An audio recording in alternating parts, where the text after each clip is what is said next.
Hello students, कैसे हैं आप लोग। तो आज हम लोग बच्चों डिस्कस करने जा रहे हैं कॉम्प्लेक्स नंबर में CBSE NCERT text book exercise 5.2।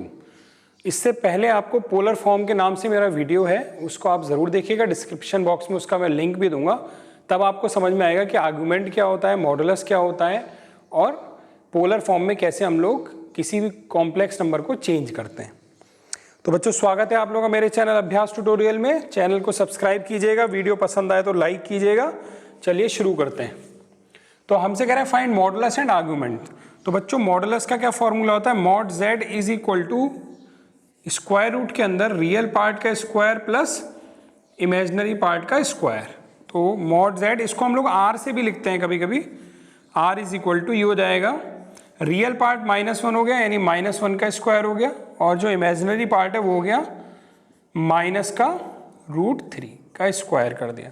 तो यहाँ से r is equal to mod z is equal to कितना हो गया बच्चों? अगर देखेंगे तो 1 + 3 यानी कि हो गया √4, और इसको हम लोग लिखेंगे 2।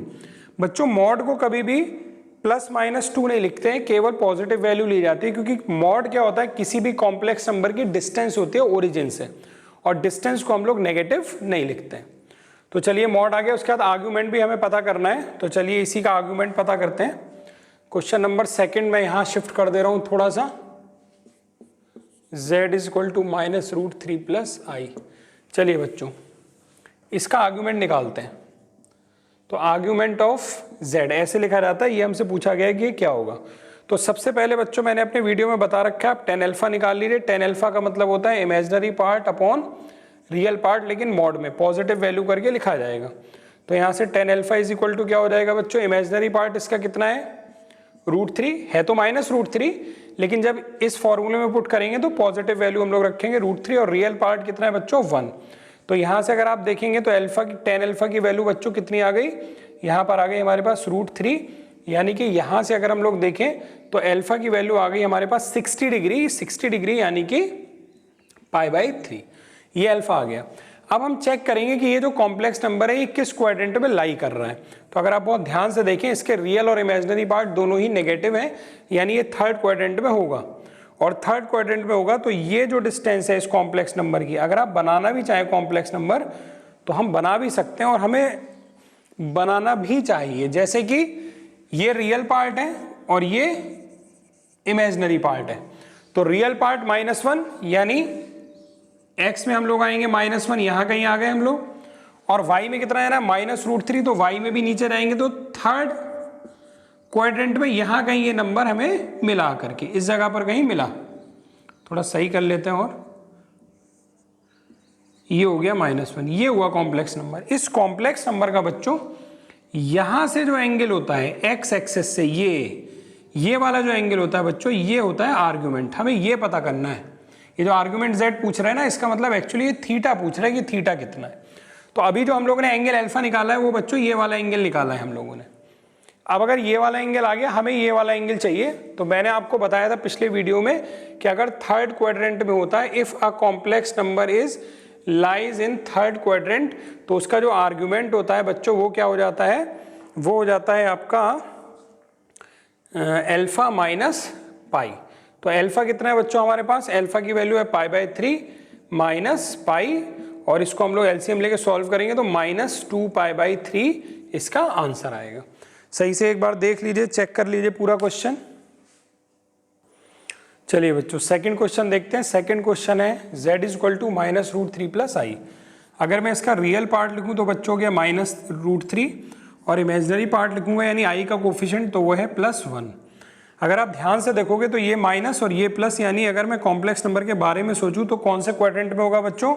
रियल एक्सिस ये होती है, ये इमेजिनरी एक्सिस होती है। रियल पे माइनस यानी इधर, और इमेजिनरी प्लस यानी यहाँ कहीं है कॉम्प्लेक्स नंबर। बना लेते हैं। -√3 में मान लेता हूँ यहाँ कहीं है, और इमेजिनरी पर +1 जाना है, मान लेते हैं यहाँ कहीं है। तो ये वाला जो पॉइंट हुआ ये कॉम्प्लेक्स नंबर हुआ, और इस कॉम्प्लेक्स नंबर की जो ओरिजिन से दूरी होती है बच्चों वो मॉड z होती है। उसी को हम लोग मॉडुलस भी बोलते हैं। दिस इज मॉड z, यानी r भी बोलते हैं इसको। तो हमें पहले मॉडुलस ही निकालना है, तो मैं निकालता हूँ मॉडुलस पहले। तो मॉडुलस के लिए आर यानी कि मॉड जेड यानी कि क्या होता है, रियल पार्ट का स्क्वायर प्लस इमेजिनरी पार्ट का स्क्वायर। तो रियल पार्ट का स्क्वायर यानी -√3 स्क्वायर प्लस इमेजिनरी का स्क्वायर, ये फिर से हो गया 3 + 1 यानी कि कितना हो गया बच्चों, √4, वैल्यू आ गई 2। +-2 नहीं लिखेंगे क्योंकि ये एक डिस्टेंस होती है और डिस्टेंस कभी नेगेटिव नहीं ली जाती है। चलिए अब बात कर रहे हैं वो आर्ग्यूमेंट की। तो बच्चों आर्ग्यूमेंट होता क्या, आर्ग्यूमेंट से पहले आपको एक एंगल हमेशा निकालना पड़ेगा tan अल्फा। फॉर्मूला होगा imaginary part upon real part, लेकिन पॉजिटिव वैल्यू के साथ रखे जाएंगे, इसलिए मैंने मॉड लगा दिया है। तो बच्चों इमेजिनरी पार्ट की पॉजिटिव वैल्यू कितनी है हमारे पास, वो तो पॉजिटिव ऑलरेडी है, 1 ही है। और रियल पार्ट की पॉजिटिव वैल्यू केवल लिखेंगे तो ये कितना हो गया बच्चों, √3। तो यहाँ से tan अल्फा इक्वल टू कितना आ गया बच्चों, 1/√3। tan alpha equal to 1/√3। तो यहाँ से अगर अल्फा देखेंगे तो कितना हो जाएगा, 10 में ये किसकी वैल्यू होती है, 30 डिग्री की, यानी कि π/6 की। अब हम चेक करेंगे जब हमें आर्ग्यूमेंट निकालना होगा, अभी हमने आर्ग्यूमेंट नहीं निकाला है, अभी तो मैंने अल्फा एंगल निकाला है। और अल्फा एंगल कहाँ से होता है बच्चों, आप पिछले वीडियो मेरा देख लीजिएगा। अल्फा एंगल जो होता है वो एक्स एक्सिस से होता है, ये निकाला है। और जो आर्ग्यूमेंट होता है वो क्या होता है, एक्स एक्सिस की पॉजिटिव डायरेक्शन से, एक्स एक्सिस की पॉजिटिव डायरेक्शन से, ये वाली डायरेक्शन से मॉड जेड वाली लाइन का जो एंगल होता है, दिस इज आर्ग्यूमेंट, यानी कि थीटा, ये चाहिए। तो ये मैंने निकाल लिया ना, तो पूरा थीटा कितना बचेगा, π-अल्फा बचेगा, नहीं बचेगा, जब इतना अल्फा है तो π-अल्फा। वैसे भी मैंने आपको बता रखा है कि यहाँ पर जो हमारा कॉम्प्लेक्स नंबर है वो सेकंड क्वाड्रेंट में है, और सेकंड क्वाड्रेंट में थीटा की वैल्यू बच्चों क्या होती है, थीटा की वैल्यू क्या होती है बच्चों, π-अल्फा, यानी π-π/6। यहाँ एलसीएम लेके सॉल्व कर लेंगे तो ये आ जाएगा बच्चों 5π/6, ये आर्गुमेंट आ जाएगा इसका। ठीक है, चलिए बढ़ते हैं नेक्स्ट क्वेश्चन की तरफ। चलिए बच्चों नेक्स्ट क्वेश्चन जो हमारा है, convert the complex number into polar form. इस कॉम्प्लेक्स नंबर को पोलर फॉर्म में हमें बदलना है। तो चलिए देखते हैं कैसे बदल सकते हैं हम लोग। पोलर फॉर्म पहले तो समझ लें, पोलर फॉर्म का मतलब होता है किसी कॉम्प्लेक्स नंबर को इस फॉर्म में लिखना, r cos theta plus i sin theta. आपको r और थीटा की वैल्यू चाहिए होती है, जहां पर r बच्चों क्या होता है, r होता है मॉडुलस, और थीटा बच्चों क्या होता है, आर्ग्यूमेंट होता है। तो वैसे ही निकलेगा जैसे अभी हम लोगों ने निकाला। तो अब ये दो वैल्यू निकाल करके बस इसमें पुट करना और रहेगा हम लोगों को, तो काम उतना ही है। चलिए सबसे पहले हम लोग मॉडुलस निकालते हैं इसका, यहाँ से शुरू करते हैं सवाल को हम लोग। सबसे पहले मैं मॉडुलस निकालता हूँ। तो मॉडुलस बच्चों क्या होता है, रियल पार्ट का स्क्वायर प्लस इमेजिनरी। तो रियल पार्ट इसका ये है 1, और इमेजिनरी होता है जो i का कोफिशिएंट होता है, तो इमेजिनरी पार्ट का स्क्वायर। यहाँ पर i का कोफिशिएंट कितना है बच्चों, -1, तो ये हो गया -1। अगर इसको सॉल्व करेंगे तो आएगा √2, यानी कि मॉड z या r की जो वैल्यू है वो आ गई √2। उसके बाद हमें आर्ग्यूमेंट चाहिए। आर्ग्यूमेंट निकालने के लिए मैंने बच्चों क्या बताया, सबसे पहले आप tan अल्फा निकालेंगे इमेजिनरी अपॉन रियल, लेकिन इमेजिनरी और रियल की पॉजिटिव वैल्यू। तो इमेजिनरी की पॉजिटिव वैल्यू भी 1 है, रियल की तो पॉजिटिव वैल्यू 1 है ही, क्योंकि तो अल्फा बराबर कितना हो जाएगा यहाँ से बच्चों, π/4 हो जाएगा। लेकिन ये आर्ग्यूमेंट नहीं हुआ। अब आप चेक करेंगे कि क्वाड्रेंट क्या है, किसका क्वाड्रेंट, इस कॉम्प्लेक्स नंबर z = 1 - i का क्वाड्रेंट क्या है। तो अगर आप चेक करोगे तो रियल पार्ट हमारा प्लस में है और इमेजिनरी पार्ट माइनस में है, यानी कि फोर्थ क्वाड्रेंट है। और फोर्थ क्वाड्रेंट में बच्चों थीटा का फॉर्मूला क्या होता है, -अल्फा। यानी कि ये मैंने अपने वीडियो में बहुत डिटेल में बताया कैसे हो रहा है, ये भी बताया, उसका लिंक डिस्क्रिप्शन बॉक्स में देख लीजिएगा। नहीं तो आपको याद तो होना ही चाहिए। चलो मैं एक बार सारे लिख दे रहा हूँ, यहाँ पर लिख दे रहा हूँ साइड में, कि अगर फर्स्ट क्वाड्रेंट है, सेकंड क्वाड्रेंट है, थर्ड क्वाड्रेंट है, फोर्थ क्वाड्रेंट है, तो फर्स्ट क्वाड्रेंट के हिसाब से अगर हम देखते हैं तो थीटा = अल्फा होता है, सेकंड में थीटा = π-अल्फा होता है, थर्ड में थीटा = अल्फा - π होता है, और फोर्थ में थीटा = -अल्फा होता है। लेकिन पहले आपको अल्फा निकालना पड़ेगा। और अल्फा बच्चों क्या होता है, अगर इस डायग्राम में आपका देखने का मन कर रहा है तो पहले इस कॉम्प्लेक्स नंबर को बनाना पड़ेगा। तो रियल पार्ट 1 गए और फिर इमेजिनरी पार्ट -1 गए, यानी ये पॉइंट यहाँ कहीं आया।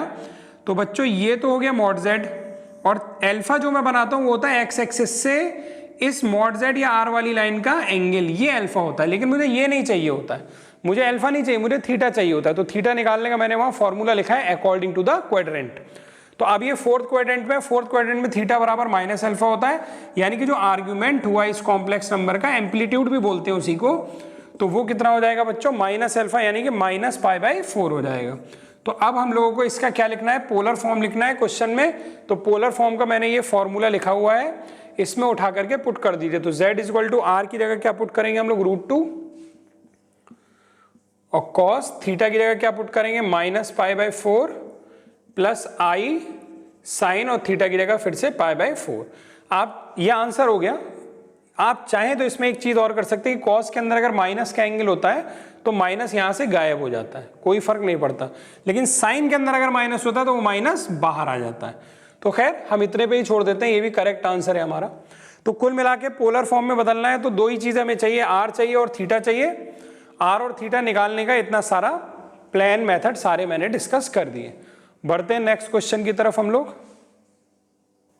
उससे पहले बच्चों एक करेक्शन है, अभी जो मैंने यहाँ पर आंसर लिखा था तो मेरा जो थीटा आया था बच्चों वो क्या आया था, माइनस पाई बाय 4, और आर क्या आया था बच्चों, √2 आया था। तो जो पोलर फॉर्म होगी बच्चों z कॉम्प्लेक्स नंबर की वो हो जाएगी r cos theta plus i sine theta. Sine वाले में माइनस लगाना भूल गया था जरा, है ना, उसको करेक्ट कर लीजिएगा आप लोग। चलिए अब देखते हैं अगला क्वेश्चन हम लोग। देखिए नेक्स्ट क्वेश्चन है हमारे पास, -1 प्लस आई एक कॉम्प्लेक्स नंबर है, इसका पोलर फॉर्म बताना है। तो पोलर फॉर्म बताने के लिए सबसे पहले आपको मॉड z या r निकालना होगा, उसके बाद आपको tan अल्फा निकालना होगा, उसके बाद आपको चेक करना होगा कि क्वाड्रेंट कौन सा है, और क्वाड्रेंट के हिसाब से आर्ग्यूमेंट यानी कि थीटा की फॉर्मूला यूज करना होगा। और फिर जब इतनी चीजें कर लेंगे तो पोलर फॉर्म के लिए हमारे पास बच्चों क्या फॉर्मूला होता है, r cos theta plus i sine theta. ये ध्यान रखें, सबसे पहले मॉड z पर tan अल्फा, फिर क्वाड्रेंट चेक करेंगे, फिर आर्ग्यूमेंट ऑफ z थीटा के लिए कौन सा फॉर्मूला आएगा अकॉर्डिंग टू द क्वाड्रेंट। यहाँ चारों क्वाड्रेंट लिखे हुए हैं। चलिए देखते हैं हम लोग अब। तो यहाँ से शुरू करता हूँ मैं। तो सबसे पहले मॉड z निकालता हूँ या r निकालता हूँ, तो रियल पार्ट का स्क्वायर प्लस इमेजिनरी पार्ट का स्क्वायर, तो बच्चों ये तो आ गया √2। फिर tan अल्फा लगाता हूँ। tan अल्फा में हमेशा ध्यान रखेंगे imaginary part upon real part करेंगे, लेकिन इसमें माइनस साइन नहीं यूज किए जाते, केवल न्यूमेरिकल वैल्यू लगाइएगा। तो यहाँ से अल्फा की वैल्यू आ जाएगी बच्चों पाई बाय 4। अब आप चेक करेंगे क्वाड्रेंट, तो क्वाड्रेंट बच्चों कौन सा हुआ, क्वाड्रेंट हो गया, देखिए रियल पार्ट माइनस में है और इमेजिनरी पार्ट हमारा प्लस में है, यानी माइनस प्लस। ये किस क्वाड्रेंट में होता है, जैसे कोऑर्डिनेट ज्योमेट्री में क्वाड्रेंट होते थे, तो ये सेकंड क्वाड्रेंट में है। तो आप लिखोगे z lies in second quadrant, so theta is equal to क्या हो जाएगा बच्चों, पाई माइनस अल्फा। तो यहाँ पर अब थीटा की वैल्यू लिख देता हूँ मैं, तो थीटा इज इक्वल टू हो गया पाई माइनस अल्फा, अल्फा यानी पाई बाय 4, यानी इसको सॉल्व करोगे तो आ गया 3 पाई बाय 4। अब कुछ नहीं करना, बस ये थीटा की जो वैल्यू आई है हमारे पास और ये जो आर की वैल्यू हमारे पास आई, उठा करके पोलर फॉर्म के फॉर्मूले में पुट कर देना है। तो चलिए मैं पुट कर देता हूँ इसको। तो आंसर क्या हो जाएगा पोलर फॉर्म का, z is equal to r यानी √2 cos थीटा यानी cos 3 pi by 4 plus i sine 3 pi by 4।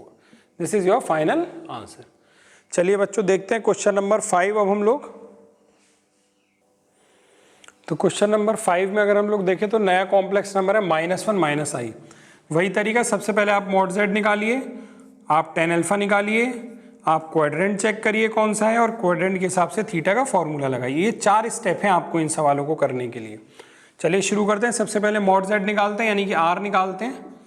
तो क्या होता है, रियल पार्ट का स्क्वायर प्लस इमेजिनरी, तो रियल पार्ट ये हो गया, जो विदाउट i वाला वो real part plus imaginary part यानी कि i का कोफिशिएंट। तो i का कोफिशिएंट या -1 है। तो बच्चों इसको सॉल्व करोगे तो ये भी कितना आ गया, ये आ गया √2। तो ये तो आ गई मॉड z की वैल्यू।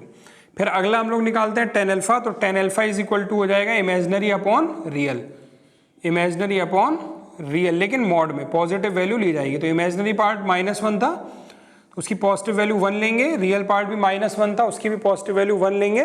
तो बच्चों यहाँ से tan alpha is equal to क्या आ जाएगा 1, और 1 किसकी वैल्यू होती है, पाई बाय 4 की। तो अल्फा बराबर आ गया पाई बाय 4। तो अभी तक हम लोग ने 2 स्टेप क्लियर कर लिए। अब हम चेक करेंगे कॉम्प्लेक्स नंबर का क्वाड्रेंट क्या है। तो वो कैसे पता चलता है, तो बच्चों रियल पार्ट क्या है हमारा माइनस, और इमेजिनरी पार्ट हमारा क्या है माइनस। तो माइनस माइनस किस क्वाड्रेंट में होते हैं, थर्ड क्वाड्रेंट में होते हैं। और थर्ड क्वाड्रेंट के हिसाब से जो आर्ग्यूमेंट ऑफ z यानी कि थीटा होता है, थर्ड क्वाड्रेंट के हिसाब से बच्चों यहाँ देखो अल्फा माइनस पाई होता है, अल्फा माइनस पाई। तो कितना हो जाएगा, अल्फा कितना है पाई बाय 4 माइनस पाई, यानी आ गया -3 पाई बाय 4। अब हमें पोलर फॉर्म लिखनी है बच्चों, तो पोलर फॉर्म क्या होती है, r cos theta plus i r sine theta. तो polar form of that complex number कितना हो गया, आर यानी √2 कॉस के अंदर क्या -3π/4 प्लस आई, और साइन के अंदर भी क्या आ जाएगा बच्चों -3π/4। तो ये हमारी पोलर फॉर्म हो गई। देखते हैं बच्चों क्वेश्चन नंबर 6 अब हम लोग। चलिए बच्चों देखते हैं क्वेश्चन नंबर 6 में कॉम्प्लेक्स नंबर में आई नहीं दिखाई दे रहा है, केवल रियल पार्ट है, तो इसको ऐसे लिख लीजिए। ये तो लिख ही सकते हैं ना, 0 × i तो 0 होता है। तो अब इसका बच्चों रियल पार्ट क्या हो गया, रियल पार्ट हो गया -3 और इमेजिनरी पार्ट बच्चों क्या हो गया 0 हो गया। तो सबसे पहले जो हम लोग को काम वही करना है, पोलर फॉर्म में लिखना है। और पोलर फॉर्म के लिए हमें क्या चीज़ें चाहिए होती हैं बच्चों, दो चीज़ें, आर चाहिए और थीटा चाहिए। आर यानी कि मॉडुलस जेड यानी मॉड जेड। तो निकालते हैं सबसे पहले। तो मॉड जेड क्या होता है, रियल का स्क्वायर प्लस इमेजिनरी का स्क्वायर। तो इसमें वैल्यू पुट कर देते हैं। तो बच्चों ये सॉल्व होकर आ जाएगा 3। कभी भी मॉड जेड की वैल्यू निगेटिव नहीं लिखेंगे क्योंकि मॉड जेड डिस्टेंस होती है। आगे निकालते हैं tan अल्फा। तो tan अल्फा क्या लिखते हैं हम लोग, इमेजिनरी अपॉन रियल, लेकिन उनकी पॉजिटिव वैल्यू। तो इमेजिनरी कितना पार्ट है बच्चों 0 है, और रियल पार्ट का पॉजिटिव वैल्यू कितनी है 3, यानी ये आ गया 0। अब tan अल्फा की वैल्यू 0, 0 tan में होती है tan 0 की वैल्यू। तो एक्चुअली tan अल्फा बराबर क्या हो गया बच्चों, tan 0 या अल्फा इक्वल टू क्या हो गया 0, क्योंकि tan 0 की वैल्यू 0 होती है। अल्फा बराबर tan और tan यहाँ से हटाएंगे तो अल्फा बराबर कितना आ गया 0। अगर अल्फा बराबर बच्चों आपके पास 0 आ गया, हाँ ठीक है, अल्फा की वैल्यू अगर 0 आ गई, अब आप चेक करेंगे क्वाड्रेंट क्या है। थर्ड चीज चेक करेंगे कि क्वाड्रेंट क्या है। तो क्वाड्रेंट अगर आप इसका चेक करेंगे तो बच्चों ये लिखा है -3 + 0, यानी कि अगर आप देखेंगे बच्चों तो ये हो जाएगा x में -3, यानी इधर चले गए और 0 हो गया। तो अब आपको ये कंफ्यूजन होगा कि सर इसमें क्वाड्रेंट तो हम लोग चेक ही नहीं कर पाएंगे क्योंकि वो एक्सिस पर आ गया है। तो बच्चों इसमें कंफ्यूजन की कोई ज़रूरत नहीं है। जब भी ऐसा होगा तो हम लोग इसको सेकंड क्वाड्रेंट में ही की तरह ही ट्रीट करेंगे इसको। तो सेकंड क्वाड्रेंट में बच्चों हम लोग देखें तो थीटा बराबर क्या होता है π - अल्फा। अल्फा की वैल्यू कितनी है 0, यानी जो आर्ग्यूमेंट आया बच्चों कितना आ गया, वो आ गया पाई। तो अब हमें आर और थीटा दोनों मालूम चल गया। देखो ये थीटा मालूम चल गया और ये आर मालूम चल गया, मॉड जेड को ही आर कहते हैं। तो अब हम लोग पोलर फॉर्म अगर लिखेंगे तो पोलर फॉर्म उस कॉम्प्लेक्स नंबर की क्या हो जाएगी, फॉर्मूला क्या है, r cos theta plus i sine theta. तो z इज इक्वल टू क्या हो जाएगा, √2 cos थीटा की जगह pi plus i sine pi. और एक बात ध्यान रखना, बाद में दोबारा इनकी वैल्यू यहां मत कर देना कि cos पाई की वैल्यू रख दी और साइन पाई की वैल्यू रख दी। पोलर फॉर्म ऐसे ही लिखी जाती है, यही आपका फाइनल आंसर हो गया। देखते हैं चलिए क्वेश्चन नंबर 7 अब हम लोग। और 7 देखने से पहले एक चीज सही कर ले भाई, आर की वैल्यू 3 आई थी ना, तो √2 लिख दिया मैंने गलती से, तो ये 3 हो जाएगा। ठीक है, चलिए बच्चों क्वेश्चन नंबर 7 देखते हैं, जो कि काफ़ी इजी नज़र आ रहा है। अगर इसको देखेंगे तो बच्चों इसका रियल पार्ट कितना है, रियल पार्ट है √3, और अगर इसका इमेजिनरी पार्ट आप लोग देखेंगे, इमेजिनरी पार्ट आई का कोफिशिएंट, तो वो कितना है 1। तो इस हिसाब से सबसे पहले हम मॉड जेड या आर की वैल्यू अगर हम लोग निकालते हैं तो क्या होता है, रूट के अंदर रियल पार्ट का स्क्वायर प्लस इमेजिनरी पार्ट का स्क्वायर। तो बच्चों ये कितना आ जाएगा यहाँ से, r इज इक्वल टू √3 का स्क्वायर 3 प्लस 1 यानी कि 4, और 4 का रूट कितना हो गया 2। r की वैल्यू आ गई 2 हमारे पास। ठीक है बच्चों, अब निकालते हैं सेकंड tan अल्फा। तो tan alpha is equal to क्या होता है, इमेजिनरी अपॉन रियल की पॉजिटिव वैल्यू के साथ। तो ये तो ऑलरेडी पॉजिटिव है, तो 1/√3 इमेजिनरी अपॉन रियल। तो 1/√3 अगर हम लोग देखेंगे तो tan में बच्चों किसकी वैल्यू होती है, तो tan में वैल्यू होती है 30 डिग्री की, 30 डिग्री यानी कि π/6 की। तो अल्फा बराबर हो गया, यहाँ दोनों साइड से tan हटेगा तो अल्फा इज इक्वल टू π/6 आ जाएगा। अब थोड़ा ध्यान से देखिए, अल्फा π/6 आ गया। अब हम चेक करेंगे क्वाड्रेंट क्या है। तो इसमें दोनों ही चीज़ें पॉजिटिव हैं, तो दोनों चीज़ें यानी कि रियल और इमेजिनरी पार्ट दोनों पॉजिटिव है। दोनों पॉजिटिव बच्चों कहाँ होता है, फर्स्ट क्वाड्रेंट में होता है। ठीक है, ये वही वाला प्लस प्लस सिस्टम है जो आपने 10th तक पढ़ाई। फर्स्ट क्वाड्रेंट में प्लस प्लस होता है, सेकंड में जो है माइनस प्लस होता है, थर्ड में माइनस माइनस होता है, और फोर्थ में प्लस माइनस होता है। ये वही वाला है। तो दोनों ही चीज़ें पॉजिटिव हैं, इसका मतलब फर्स्ट क्वाड्रेंट में होगा, और फर्स्ट क्वाड्रेंट में आर्ग्यूमेंट यानी थीटा की वैल्यू अल्फा के बराबर होती है। तो थीटा की वैल्यू अल्फा के बराबर हो जाएगी, यानी कितनी आ गई, π/6 आ गई। अब हम लोग को पोलर फॉर्म लिखना है, तो पोलर फॉर्म क्या हो जाएगा, z is equal to r, r की वैल्यू कितनी आई है 2 cos थीटा यानी cos π/6 प्लस आई sin π/6। ये आपका फाइनल आंसर हो गया पोलर फॉर्म में। ये सवाल जरूर आते हैं बच्चों एग्जाम में। चलिए बच्चों, इस एक्सरसाइज का लास्ट क्वेश्चन है। फिर से अब इसमें केवल आई दिया है, तो हम लोग इसको क्या लिख सकते हैं बच्चों, 0 प्लस आई। तो रियल पार्ट कितना हो गया बच्चों इसका 0 और इमेजिनरी पार्ट कितना हो गया आई का कोफिशिएंट यानी प्लस का 1। सबसे पहले मॉड z निकालेंगे, मॉड z यानी कि r निकालेंगे, तो r बराबर रियल का स्क्वायर प्लस इमेजिनरी स्क्वायर, तो बच्चों ये आ गया √1 यानी कि आ गया 1। फिर हम लोग निकालेंगे tan alpha, tan alpha equal to real imaginary upon real यानी 1/0 होगा, 1/0 होगा यानी tan alpha is equal to क्या हो गया बच्चों, इनफाइनाइट हो गया। और इनफाइनाइट कब वैल्यू होती है बच्चों, आपको अगर ध्यान होगा तो tan 90 डिग्री की वैल्यू यानी tan π/2 की वैल्यू जो होती है वो इनफाइनाइट होती है। tan और tan यहाँ से हटाएंगे तो अल्फा इज इक्वल टू बच्चों क्या आ गया π/2। अब थर्ड हम लोग चेक करेंगे कि इस कॉम्प्लेक्स नंबर का क्वाड्रेंट क्या है। तो इस कॉम्प्लेक्स नंबर में आप देखिए कंफ्यूजन क्या होता है, लोग जैसे बनाने की कोशिश करते हैं तो रियल पार्ट 0 है और इमेजिनरी पार्ट ये है 1 है, तो ये हुआ हमारा कॉम्प्लेक्स नंबर 0,1। लेकिन क्या लगता है ये किस क्वाड्रेंट में है, क्योंकि ना तो ये फर्स्ट में है ना सेकंड में है। तो बच्चों ऐसा होगा कि कोई पॉइंट अगर इस एक्सिस पर होगा तो हम लोग ट्रीट करेंगे कि वो फर्स्ट क्वाड्रेंट में है। हम लोग क्या ट्रीट करेंगे कि वो फर्स्ट क्वाड्रेंट में है, क्योंकि कोई वैल्यू निगेटिव तो है नहीं, है ना, तो फर्स्ट क्वाड्रेंट की तरह ट्रीट करेंगे। और फर्स्ट क्वाड्रेंट में थीटा इज इक्वल टू क्या होता है, अल्फा होता है, यानी कि यही वैल्यू हमारी थीटा की भी हो गई।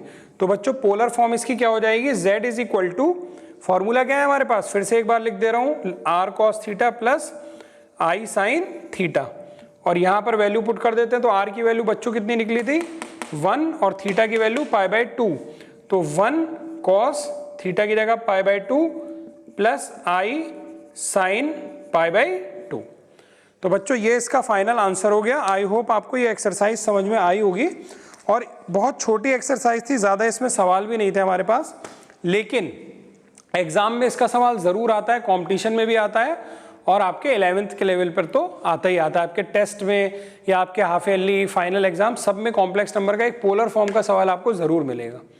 जिन्होंने इस वीडियो को देखा है वो इससे पिछले वाले वीडियो देखेंगे तभी ये समझ में आएगा। पीछे वीडियो के डिस्क्रिप्शन जो लिंक है वो डिस्क्रिप्शन बॉक्स में हम दे देंगे। Thank you very much. Video को शेयर करना ना भूलिएगा, पसंद आए तो लाइक कीजिएगा। Thank you.